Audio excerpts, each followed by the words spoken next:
아침 신문 귀로 읽으세요. 김용민의 조간 브리핑. 아휴, 더위야 밤샘 공부에 우리 아이가 하루 종일 피곤한가 봐요. 집에서 잘 때라도 편안하게 푹 잤으면 하는데. 이제 우리 아이 방을 자연 휴양림으로 만들어주세요. 피톤치드 캡슐 톡톡. 강력한 천연 항균은 기본. 피톤치드의 향기로움을 더해 기억력과 집중력을 향상시킵니다. 베개에 톡톡, 이불에 톡톡. 피톤치드와 함께 편안한 잠자리 톡톡. 검색창에 네이처 아이를 검색해보세요. 전국 약국에서도 판매 중입니다. 아참, 수익금의 일부는 국민TV에 후원됩니다. 참고하세요. 네, 9월 29일자 아침신문 주요 기사 살펴드립니다. 김용민 PD의 조간 브리핑입니다. 안녕하십니까? 네, 안녕하십니까? 예, 경향신문 일면을 좀 주목해서 보겠습니다. 우선. 네, 담배값, 주민세, 자동차세 3대 증세안 국회에 상정되면은 어떻게 될 것인가? 경향신문 일면 제목은 이렇습니다. 해보나 마나. 박근혜 정부가 국회에 제출한 3대 증세, 담배값, 주민세, 자동차세가 국회 문턱을 넘기는 것은 쉽지 않을 것으로 전망이 된다는 겁니다. 예. 경향신문이 관련 상임위원회 위원들을 전수조사했는데요. 건강증진 부담금을 다루는 보건복지위원회 소속 21명 가운데서 담배값 인상 자체에 대해서 찬성한다 10명, 반대한다 7명, 유보한다 3명이었습니다. 찬성한다 10명, 모두 새누리당 의원들이었습니다. 안전행정위원회, 여기 같은 경우 담배 소비세 인상과 관련된 그러니까 소관위원회 아니겠습니까? 이것과 관련해서는 소속 의원 22명 가운데 찬성 7명, 반대 9명, 유보 5명으로 부정적 기류가 강했습니다. 개별 소비세를 다루는 기획재정위원회 위원들, 찬성 5명, 반대 13명, 유보 5명 이렇게 조사됐습니다. 지방세인 주민세와 자동차세, 안전행정위원회 소관이죠. 예. 22명 가운데 찬성은 2명에 불과했습니다. 야당은 소속 광역단체장들 요구에도 불구하고 11명 가운데 10명이 반대를 했습니다. 그럼 어느 것 하나 속 시원하게 통과될 사안이 없다. 이런 얘기입니다. 예. 해보나 마나는 해보나 마나 통과된다는 게 아니라 결국 안 될 것이다. 예, 그렇습니다. 그런 얘기군요. 이거 상임위원회 차원에서 결국에는 브레이크가 걸리는 그런 흐름입니다. 오늘 국민일보를 보겠습니다. 새누리당 정의화 국회의장 9월 26일 날 회의한다고 했는데 결국 본회의를 포기했죠. 여야 갈등이 심화되는 것을 우려해서 결국 포기를 한 건데 새누리당 내부가 부글부글합니다. 자, 이런 가운데 현재 새누리당 의원 가운데 15명 이상이 정의화 국회의장 사퇴 촉구 결의안을 낼 모양입니다. 예. 사퇴 촉구 결의안 서명에 15명이 참여했다는 건데요. 집권 여당이 여당 출신 국회의장의 사퇴 촉구 결의안을 제출할 경우 재헌 이래 첫 사례가 된다고 합니다. 재헌 이래 국회의장 사퇴 사임, 사직 촉구 결의안은 모두 23건 국회에 제출됐는데요. 실제 가결된 사례는 없습니다. 막판에 새누리당이 사퇴 촉구 결의안을 아예 제출조차 하지 않을 가능성도 배제할 수 없습니다.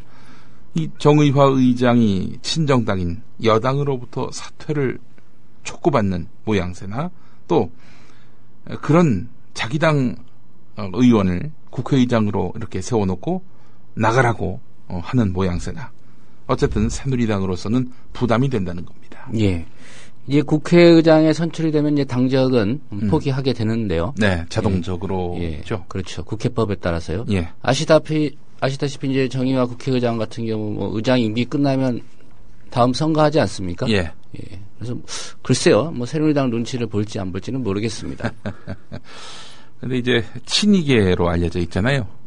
친박계 황우여 의원과 국회의장 자리를 놓고 이제 겨뤘는데 아주 큰 표차로 이긴 정의화 의장 아니겠습니까? 예.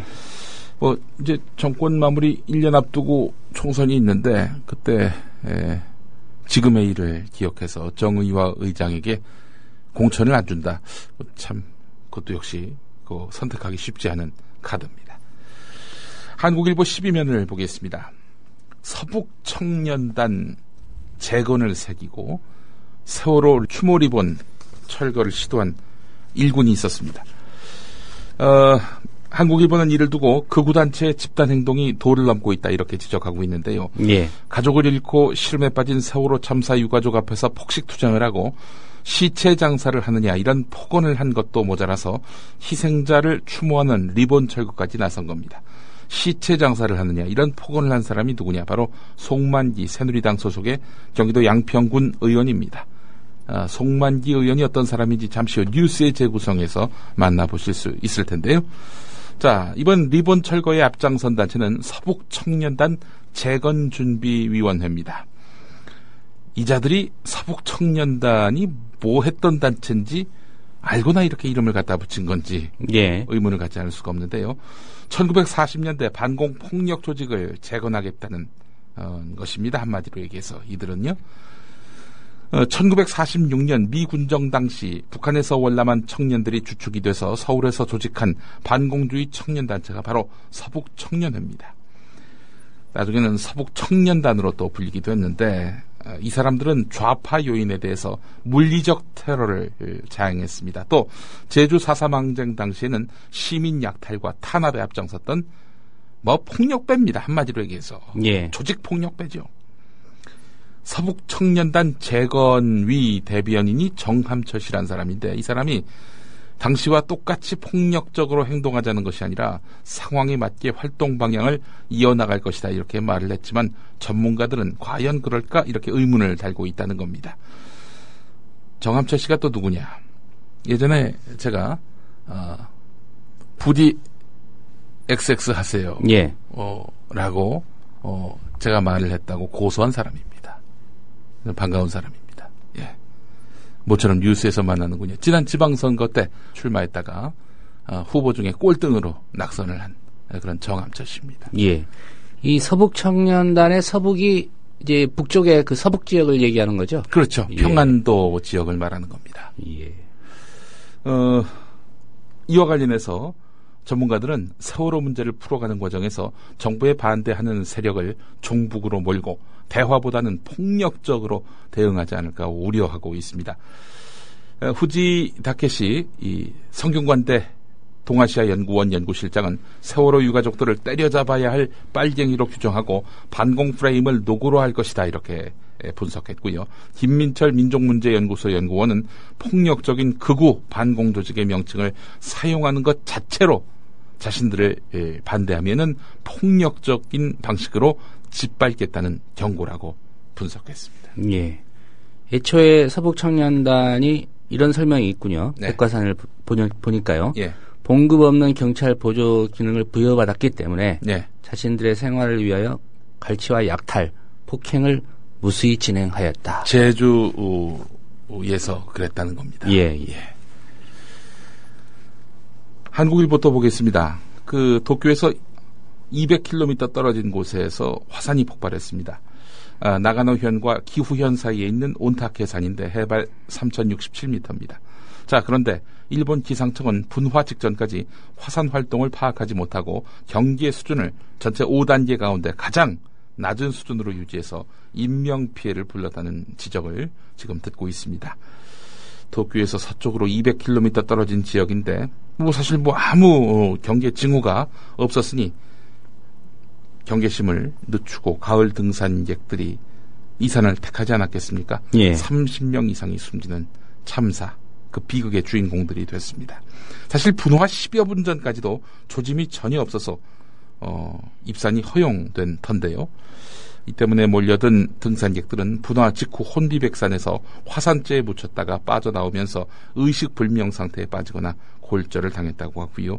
열풍을 들이마셔서 기도가 손상된 사람도 있었고 날아오는 화산돌에 맞아서 머리와 팔다리를 다친 사람도 있었다고 합니다. 아이고 참 극이네요 진짜. 조선일보 3면을 보면 말이죠. 예. 환타평양 불의 고리 심상찮다 이런 제목의 기사가 있습니다. 비슷한 시각에 페루 남부 지역에서도 규모 5.1의 지진이 발생해서 최소 8명이 숨졌다고 하는데 말이죠. 페루 지진과 이번 일본 온타케산에 분화하는 이른바 불의 고리, 링 오브 파이어로 불리는 환태평양 지진대의 최근 움직임과 맞물려 있다는 겁니다. 태평양에 접한 아시아와 대륙으로 이어지는 환태평양 지진대는 지각 판과 판이 맞부딪히고 세계의 활화산 또 휴화산의 75%가 몰려 있어서 평소에도 지진, 화산 활동이 잦은 지역입니다. 일본을 비롯해서 칠레, 페루, 미국, 캘리포니아, 인도네시아 등이 이 불의 고리에 속하는데요. 자, 올해 들어서 환태평양 지진대의 움직임은 그 어느 때보다도 활발한데요. 지난 3월부터 소규모 지진이 시작된 그 칠레에서는 4월 북부 해안을 중심으로 규모 8.2의 강진이 발생해서 총 100만 명 이상의 이재민이 발생했고요. 같은 날 페루 남서부 지역 휴화산도 40년 만에 분화했습니다. 예. 인류가 뭐 지구를 잘 안다고 해도 예. 언제 어떻게 될지는 모르는 일입니다. 예, 사실은. 그렇습니다. 중앙일보 보겠습니다. 일면인데요. 13년 동안 세금 3조 4천억이 투입된 전통시장 지원사업, 그 자금이 곳곳에서 새어나간 것으로 확인됐다는 내용입니다. 경기도 수원시 지동시장에 그 지상과 지하상가를 연결하는 에스컬레이터 3년째 멈춰서 있습니다. 정부와 수원시로부터 11억을 받았는데 말이죠. 또 충남 공주시 이 산성시장은 주차장을 짓겠다면서 2009년과 2010년 2년에 걸쳐서 73억을 타냈습니다. 하지만 막상 이 돈으로 땅을 사들여 지은 것은 주차장이 아니라 공원이었습니다. 이미 그 시장은 2006년에서 2008년 58억을 받아서 241대를 댈 수 있는 주차타워를 이미 지어놓은 상태입니다. 경북 경주시 성동시장은 2009년 1억 3천만 원을 받아서 주차장 한쪽에 62제곱미터 크기의 화장실을 지었는데 한 건설업자는 이 화장실을 둘러보고는 이거는 1억 3천까지 나오진 않는다. 대리석으로 꾸며도 1억 3천만 원은 들지 않는다. 6천만 원이면 지을 화장실이다. 이렇게 평가를 했다고 합니다. 예. 자, 근데 이들 시장들 아직껏 제대로 된 감사원 감사를 한 번 받은 일 없다고 합니다. 한겨레 이면을 보겠습니다. 노래방 유흥주점, 단란주점 등에서 불리는 노래의 저작권료 분배 자료 일부가 엉터리로 집계돼서 129억 원의 저작권료가 부당하게 지급됐을 가능성이 제기됐습니다. 한국음악저작권협회 내부 특별감사 결과 보고서를 보면은 2010년부터 2014년까지 최근 4년 동안 유흥주점, 단란주점, 노래방 등 247개 업소 노래반주기에서 630만 회 가량의 비정상적인 선곡수 데이터가 집계돼서 저작권료 분배 자료로 활용된 것으로 나타났다는 겁니다. 예. 그러니까 통상 우리가 이제 노래방 가서 노래 부르면은 그 노래의 저작권자에게 이렇게 불린 횟수만큼 저작권료가 지급되는 거 아니겠습니까? 근데 한 129억 원어치의 그 저작권료가 부당하게 집행됐을 가능성이 있다는 겁니다. 특정 곡이나 특정 회원의 이익을 위한 조작 정황도 의심할 수 있다고 합니다. 예. 조선일보, 동아일보 보니까 각각 8면 16면에서 카톡에서 텔레그램으로 대거 사이버 망명하는 흐름을 소개하고 있습니다. 검찰에서 허위 사실을 유포하는 자 가만 안 두겠다. 엄벌을 공언하고 나서니까 그래서 이제 카카오톡에다가 이제 말하자면 의사표시를 하는 이용자들이 이거 내 거 털어서 결국 나를 콩밥 먹이려 하는 것 아니냐. 벌금 때리려 하는 거 아니냐. 이런 염려가 들어서 검찰에서 들여다볼 수 없는 독일 텔레그램으로 망명을 한다는 겁니다. 예. 자, 이에 대해서 조선일보와 인터뷰를 한 카카오톡 관계자의 말은 실시간 모니터링은 아무리 수사기관이 압수수색 영장을 제시한다고 해도 기술적으로 불가능하다 이렇게 말을 했다고 하는데요. 검찰은 관련해서 개인 간 대화는 엿보지 않는다 이렇게 해명을 했습니다만은 이마저도 이렇게 신빙성 있게 접수되지 않는 그런 흐름입니다. 예. 실시간은 엿보지 못한다. 네. 나중에는 볼 수 있다는 얘기인가요? 네. 후시간에 예. 볼 수 있다는 건지. 검찰이 아무리 얘기를 해도 예. 국민들이 좀 믿지를 못하는 것 같습니다. 그렇습니다. 예. 이게 뭐 누구 탓이겠습니까 이게. 근데 흥미로운 부분은요. 조선일보 기사 같은 경우 보안업체 대표 출신의 안철수 의원은 카카오톡 대신에 뭘 쓰느냐?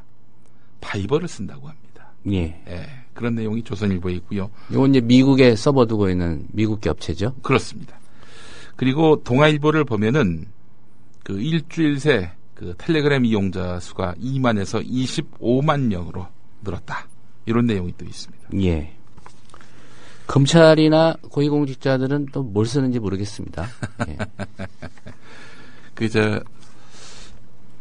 2012년 당시에 그 MBC 노조의 그 집행부들은 카카오톡 대화방에서 이렇게 대화를 나눴다고 하는데, 예. 네, 그 얘기를 듣고 제가 가슴이 철렁 내려앉았습니다. 예. 무슨 일이 있었는지는 모르겠어요. 그런데 뭐 가슴이 철렁 내려앉더라고요. 예.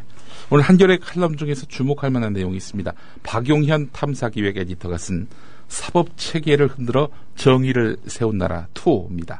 원에서는 영국이 사건 하나의 진상을 파헤치기 위해서 사법체계의 근간을 흔드는 그런 과거를 가진 바 있다. 이렇게 박용현 에디터가 이렇게 지적한 내용이 있었는데요. 오늘 그 속편입니다.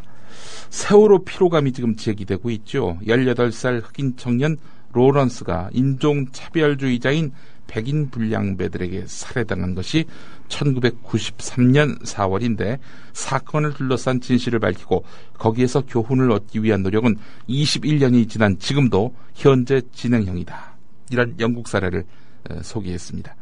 각종 진상조사만 7차례나 거듭됐다고 하는데요. 진실의 전모는 단번에 드러나지 않는다는 겁니다. 진실을 두려워하는 자들의 저항이 늘 있기 마련이라는 것인데요. 그래서 진실은 지치지 않고 부단히 노력하는 자들만이 다가갈 수 있는 비경이라는 겁니다. 로런스 사건에 대한 거듭된 진상규명 노력은 범인을 처벌하는 데 그치지 않았습니다. 검찰 조직 내에 있는 만연한 인종차별주의를 드러내고 경찰의 위장 침투 작전이라는 예기치 않았던 치부까지 들춰냈다는 것이죠. 21년에 걸친 이 여정을 통해 영국은 한 걸음씩 더 좋은 사회로 나가고 있다는 겁니다. 예. 세월호 사건은 아직 진상조사위원회도 구성되지 않은 상태인데 우리 앞에 어떤 진실이 기다리고 있을지 모른다. 그 진실의 기대, 다시는 이런 비극이 되풀이되지 않도록 완벽한 안전사회를 만들어 나가는 이런 기나긴 장정이다.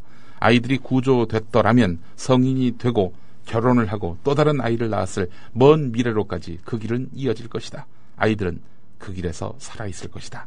네, 이렇게 칼럼이 마무리됩니다. 예. 사실은 뭐 박정희 정권 시절에 있었던 온갖 공안 탄압 사건들, 이런 사건들도 보면은 김대중 정부, 노무현 정부 들어서 그 실상이 드러나지 않았습니까? 예. 또 법원이 판결한 내용도 재심 거쳐서 진실이 밝혀지기도 하고요. 예. 예. 지금 권력 가진 자들, 그리고 세월호 유족들을 상대로 해서 정말 유치하고 졸렬하고 비인간적인 그런 압박을 가하는 자들, 공작을 획책하는 자들, 예. 후대에 어떤 평가를 받을지, 어떤 실상이 드러날지, 영원히 감출 수 있을 거라고 생각한다면 오산이란 점을 분명히 말하겠습니다. 세계일보 일면을 보면은 내부 고발 보호 못하는 보호법, 이러면서 공익신고자 보호법을 다룬 그런 기사가 있습니다. 공익신고자 보호법이 시행된 지 바로 내일로 3년째를 맞는데, 예. 이 법은 공익을 침해하는 행위를 신고한 사람을 보호하고 지원함으로써 투명하고 깨끗한 사회 풍토를 확립하기 위한 목적으로 2011년에 제정이 됐는데, 하지만 여전히 우리 사회 다른 한쪽에서는 내부 고발자로 낙인 찍혀서 따돌림 당하고 해고 같은 신분상 불이익을 당하는 사례가 되풀이되고 있지요. 사실은 내부 고발자라는 이유로 해서 내쫓는 경우는 거의 없죠. 내부 상황을 고발해? 어허, 너 한번 걸려봐. 이러면서 그냥 내내 감시하고 내내 따돌리고 내내 괴롭히고 그렇게 해서 결국 나가게 만드는 이런 관행이 사라지지 않았다는 거지요. 그래서 전문가들은 공익신고자 보호법 전반에 대한 대대적인 보완이 필요하다고 입을 모읍니다. 무엇이 문제였을까 보니까 정부 기관이 아닌 언론에다가 제보하면은 보호받지 못하게 한다고 합니다. 이런 편의주의가 어디 있습니까? 또 합리적인 보호를 받는 것은 물론이고 기업 내부에서 승진 가산점을 주는 이런 혜택을 확대하는 방향으로 전환을 해야 한다는 그런 주장을 오늘 세계일보가 담았습니다. 예. 정부 기관과 관련된 내부 고발은 어디다 합니까? 글쎄, 정부에다가 해야 되는 겁니까? 예. 법의 보호를 받으려면? 예. 한국일보 이면을 보니까 말이죠. 이마트 부천 중동점 이야기가 나옵니다. 올 7월에 직원 500여 명의 사물함을 예고 없이 검사했습니다. 왜 검사했겠습니까? 혹시 파는 물품 인마이 포켓한 게 아닐까? 이 직원들을 우범자로 이렇게 인식하고 있는 거죠. 예. 그래서 직원들이 사과와 재발 방지를 요구하면서 반발했습니다. 이에 대해서 사측이 별다른 개선 움직임을 보이지 않으니까 노동조합은 지난 25일 이마트 경영진을 불법 수색 등의 혐의로 검찰에 고발하기로 하면서 사건이 외부에 알려졌습니다. 이후에 중동점의 지원팀장과 점장을 감봉 등의 징계를 내렸고 소지품 검사는 회사 지침이 아니라 매장 수와 직원들이 많다 보니 지점 관리자가 자체 판단에 의해서 한 것이다 이렇게 해명을 했습니다. 그러나 노조 측은 본사 점포 운영팀에서 사물함 점검 지시를 내린 것으로 파악하고 있고 인천 계양점, 부천점에서도 사물함 점검이 이루어진 것으로 확인했다 이렇게 밝히고 있습니다. 예. 공고를 하건 말건 그것과 상관없이 사생활 영역을 타인이 함부로 열어보는 것은 불법 수색죄, 전사적인 규모로 조직적으로 타인 물건을 이렇게 건드린 것은 특수절도죄에 해당한다.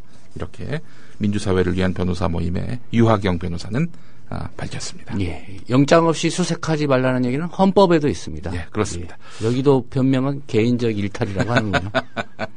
여기까지 하겠습니다. 예, 김용민 PD의 조간 브리핑 잘 들었습니다. 예.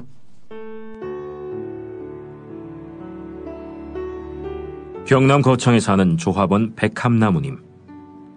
남편의 유언으로 온 가족이 미디어 협동조합원이 됐습니다. 라디오 비평 들으실 때마다 아이고 속이 시원하다 이렇게 하시더라고요.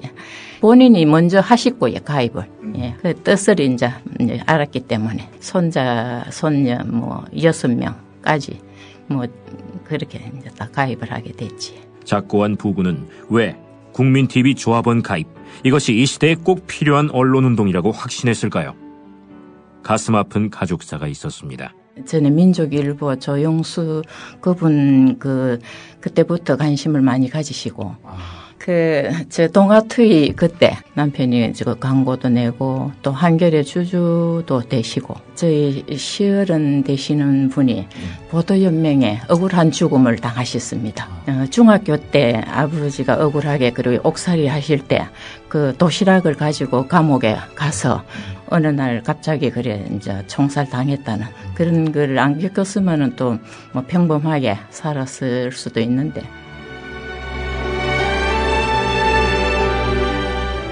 여러분도 공정언론 건설에 함께하지 않으시겠습니까? 국민.tv 미디어 협동조합 홈페이지에 들어오셔서 조합원으로 가입해주세요. 전화 서울 3144-7737, 3144-0933으로도 하실 수 있습니다.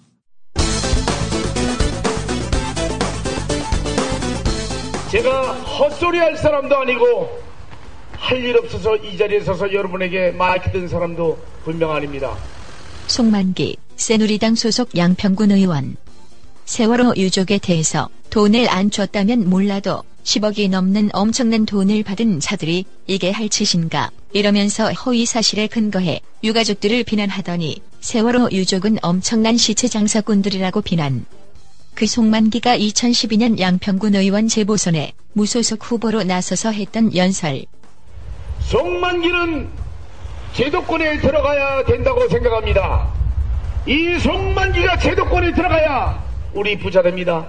놀랄만한 생활이 윤택해질 것이고, 이 송만기가 남들이 저한테 똑똑하다고 하는데 전 똑똑하지 않습니다. 준비된 송만기는 지역사회의 폐쇄성이 이 송만기의 능력을 모르고 있습니다.